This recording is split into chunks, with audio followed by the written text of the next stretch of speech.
ರಾಜ್ಯದ Ayyappa ಮಾಲಾಧಾರಿಗಳಿಗೆ tension no tension. ಕರ್ನಾಟಕದಿಂದ ಕೇರಳಕ್ಕೆ ಹೋಗುವವರೇ ಎಚ್ಚರ ಎಚ್ಚರ ಎಚ್ಚರ. ಕೇರಳದ ನದಿ ಕೆರೆಯಲ್ಲಿ ಸ್ನಾನ ಮಾಡುವ ಮುನ್ನ ಕೊಂಚ ಎಚ್ಚರವನ್ನ ವಹಿಸಿ.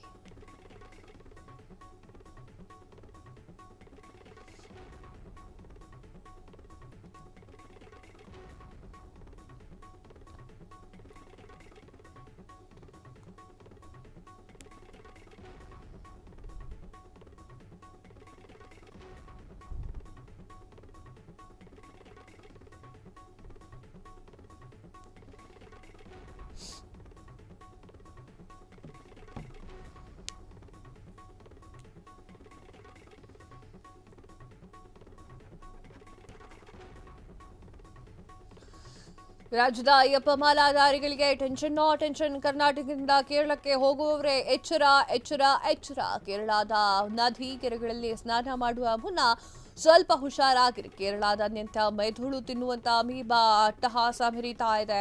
ಕೇರಳದಲ್ಲಿ ಮೆದುಳು ಜ್ವರದಿಂದ ಸಾವು ನೋವು ಹೆಚ್ಚಾಗ್ತಾ ಇದೆ. ಕರ್ನಾಟಕ ಆರೋಗ್ಯ ಇಲಾಖೆಯಿಂದ ಯಾತ್ರಿಕರಿಗೆ ಎಚ್ಚರ. ಭಕ್ತರಿಗೆ ಡೆಡ್ಲಿ ಅಮೀಬಾ ಸೋಂಕು ಆತಂಕ ಜಾಸ್ತಿ ಆಗ್ತಾ ಇದೆ. ಈಗಾಗಲೇ ಕೆಲ ಡೆಡ್ ಲೈನ್ ನೀಡಿರುವಂತಹ ಕೇಂದ್ರ ಸರ್ಕಾರ ರಾಜ್ಯದಲ್ಲಿ ಡೆಡ್ಲಿ ಅಮೀಬಾ ವೈರಸ್ ಟೆನ್ಷನ್ ಆಗ್ತಾ ಇರುವಂತದ್ದು.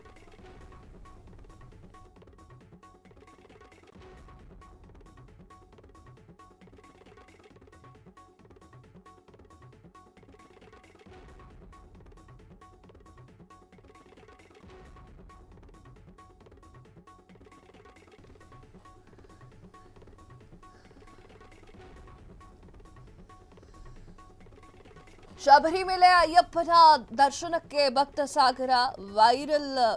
ವೈರಸ್ ಭೀತಿಯಿಂದ ದರ್ಶನಕ್ಕೆ ಭಕ್ತಗಣ ಹೆಚ್ಚಾಗಿ ಬರ್ತಾ ಇಲ್ಲ. ಎಸ್ ವೀಕ್ಷಕರೇ, ಕೇರಳದಲ್ಲಿ ಮೆದುಳು ತಿನ್ನುವಂತಹ ಅಮೀಬಾ ಪತ್ತೆಯಾಗಿರುವಂಥದ್ದು. ಆ ಒಂದು ಪ್ರಕರಣ ತುಂಬಾನೇ ಕಂಡು ಬಂದಿದೆ. ರಾಜ್ಯದಲ್ಲಿ ಶಬರಿಮಲೆ ಯಾತ್ರಿಗಳಿಗೆ ರಾಜ್ಯದ ಆರೋಗ್ಯ ಇಲಾಖೆ ಮಂಗಳವಾರ ಸಲಹೆ ಸೂಚನೆಯನ್ನ ಕೂಡ ನೀಡಿದೆ. ಶಬರಿಮಲೆ ಯಾತ್ರಿಕರು ತಮ್ಮ ಆರೋಗ್ಯದ ಬಗ್ಗೆ ಜಾಗರೂಕರಾಗಿರಬೇಕು ಮತ್ತು ಸೋಂಕು ತಡೆಯಲಿಕ್ಕೆ ಅಗತ್ಯ ಮುನ್ನೆಚ್ಚರಿಕೆ ಕ್ರಮವನ್ನು ವಹಿಸಬೇಕು ಅಂತ ಹೇಳಲಾಗ್ತಾ ಇರುವಂಥದ್ದು. ನೆಗ್ಲೇರಿಯಾ ಫೈಲೇರಿ ಎನ್ನುವಂತಹ ಒಂದು ಸ್ವತಂತ್ರವಾಗಿ ಬದುಕುವಂತಹ ಅಮೀಬಾ ಇದು. ಬೆಚ್ಚಗಿರುವಂತಹ ಸಿಹಿ ನೀರು ಹಾಗೂ ಮಣ್ಣಿನಲ್ಲಿ ಕಂಡುಬರುತ್ತೆ. ನಿಂತ ನೀರು ಮತ್ತು ಕೊಳ, ಈಜುಕೊಳದಲ್ಲಿ ಇದು ವಾಸ ಮಾಡುತ್ತೆ. ಈ ಸೋಂಕು ವ್ಯಕ್ತಿಯಿಂದ ವ್ಯಕ್ತಿಗೆ ಅಥವಾ ಕಲುಷಿತ ನೀರಿನಲ್ಲಿ ಕುಡಿಯುವ ನೀರಿನಲ್ಲಿ ಹರಡೋದಿಲ್ಲ. ಬದಲಾಗಿ ನೆಗ್ಲೇರಿಯಾ ಫೈಲೇರಿ ಅತ್ಯಂತ ವಿಷಕಾರಿಯಾಗಿರುವಂತಹ ಸೂಕ್ಷ್ಮ ಜೀವಿಯಾಗಿದೆ. ನೀರಿನಿಂದ ಮೂಗಿಗೆ ಪ್ರವೇಶ ಮಾಡಿ ಅದು ಮೆದುಳಿಗೆ ತಲುಪುತ್ತೆ. ಅಮೀಬಾ ಏನಿದೆ ಅದು ಮೆದುಳಿಗೆ ಹೋಗಿ ಜ್ವರವಾಗಿ ಮಾರ್ಪಟ್ಟು ರೋಗ ರುಜಿನಗಳು ಬಂದು ಸಾವನ್ನಪ್ಪುವಂತಹ ಸಾಧ್ಯತೆಗಳು ಜಾಸ್ತಿ ಇರುತ್ತೆ.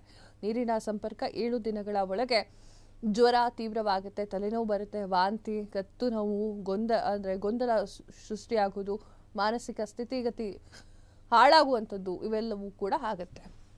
ಕ್ಷಣ ಕ್ಷಣದ ಸುದ್ದಿಗಳಿಗಾಗಿ ಫ್ರೀಡಂ ಟಿವಿ ಸಬ್ಸ್ಕ್ರೈಬ್ ಮಾಡಿ, ಲೈಕ್ ಮಾಡಿ ಹಾಗೂ ಫಾಲೋ ಮಾಡಿ. ಹೊಸ ಸುದ್ದಿಗಳ ನೋಟಿಫಿಕೇಶನ್ಗಾಗಿ ಬೆಲ್ ಐಕಾನ್ ಮೇಲೆ ಕ್ಲಿಕ್ ಮಾಡಿ.